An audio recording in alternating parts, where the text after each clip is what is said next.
Let's go!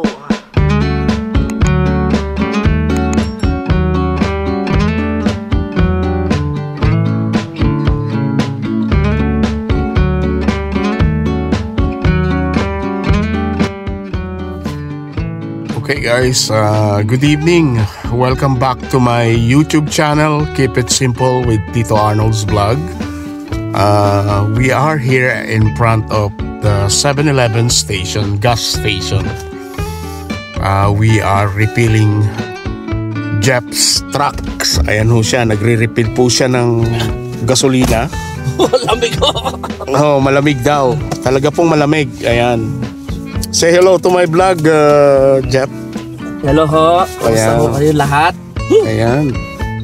Ayan po, nag-refill po kami. Nag-fill up po kami ng gas ni Jeff. Siya pala.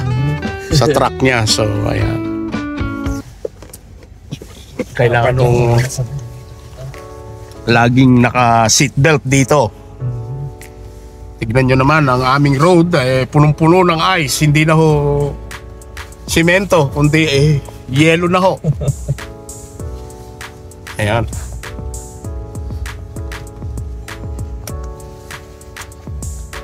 So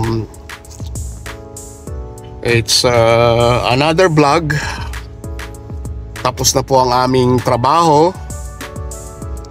At maghihintay lang daw muna kami kasi may pipick upin po kami si mother ni Jeff, mother-in-law. Ayan. Oh. Grabe ulam yun.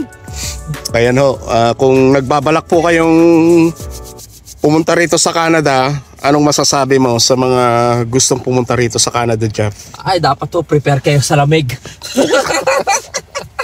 Pero maganda hong buhay dito. Ayan. Maganda hong buhay dito. Mga medical, libre ho lahat. Pero dapat ho prepared kayo. Ayan. Sa bago nyong adventure. Ayan. Basta ho masipag dito. Lahat ho. Makakaya ninyong bilhin o kunin o sa mga pangarap ninyo na shoutout dyan sa mga OFW sa iba't ibang panig ng mundo.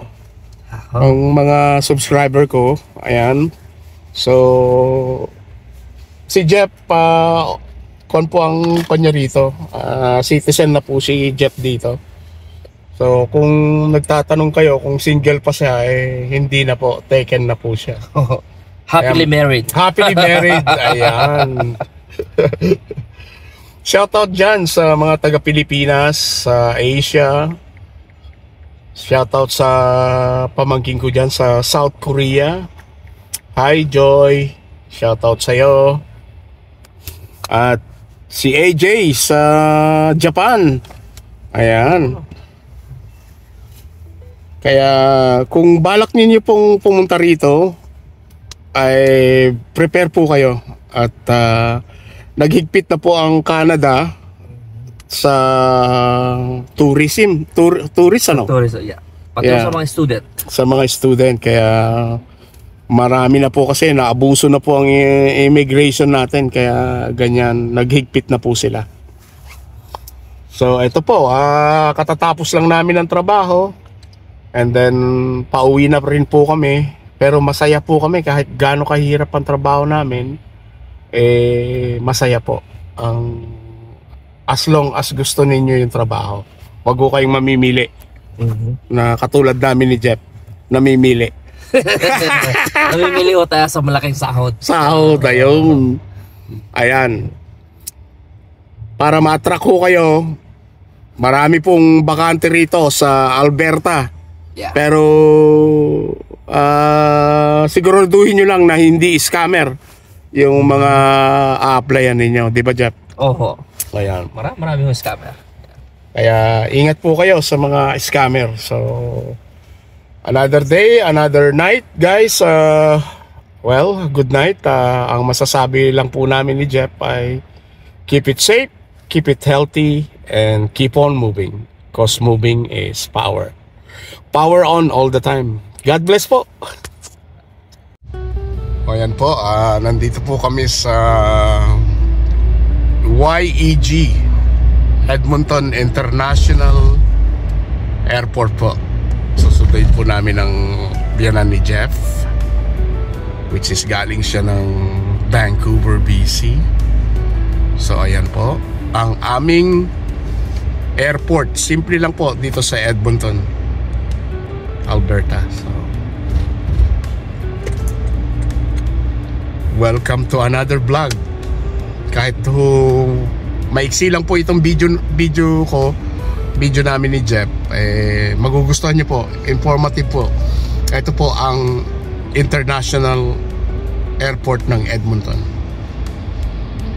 at domestic. Ayan, nasa gate 8 po si mami niya ni Jeff and Janine. So ayan o.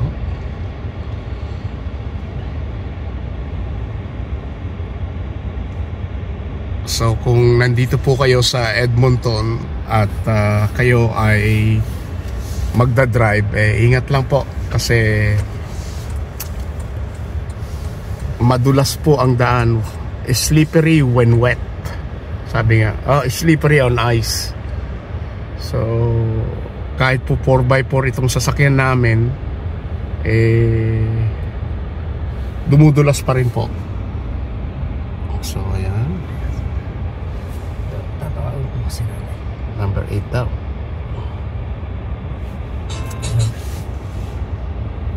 Nay, Dito pala sa labas ay 16. sa ano?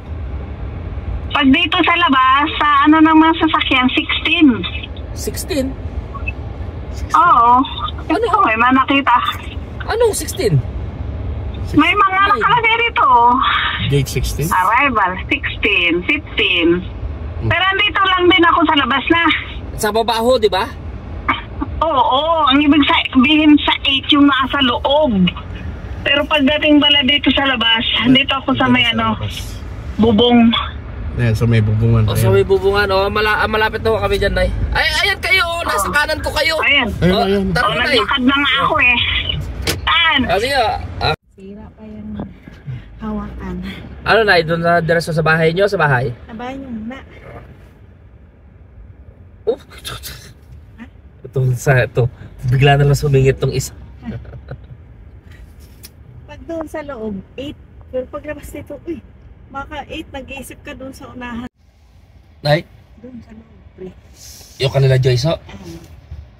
Malayo pa naman ho ata eh. Papasok ka na doon sa may kuhaan ng luggage. May access ho ba doon?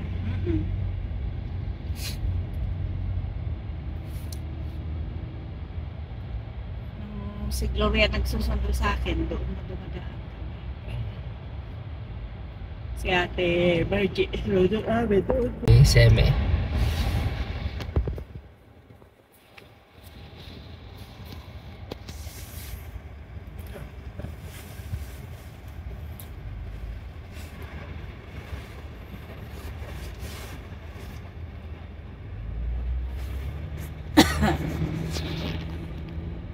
Kayo po Kayo po rin kayo, Nay? Wala na. Si nanay ho naghawa sa amin eh. Kaya si Adam ang naghawa sa... Hindi naman kayo nagagamot. Ako nag-uriga na lang. Oregon. Ako, mga Ricola candy lang ho. Tsaka candy na holes. Kasi yun sa weather siguro, no? Lalo na ako nga nag-adjust ako. Masaya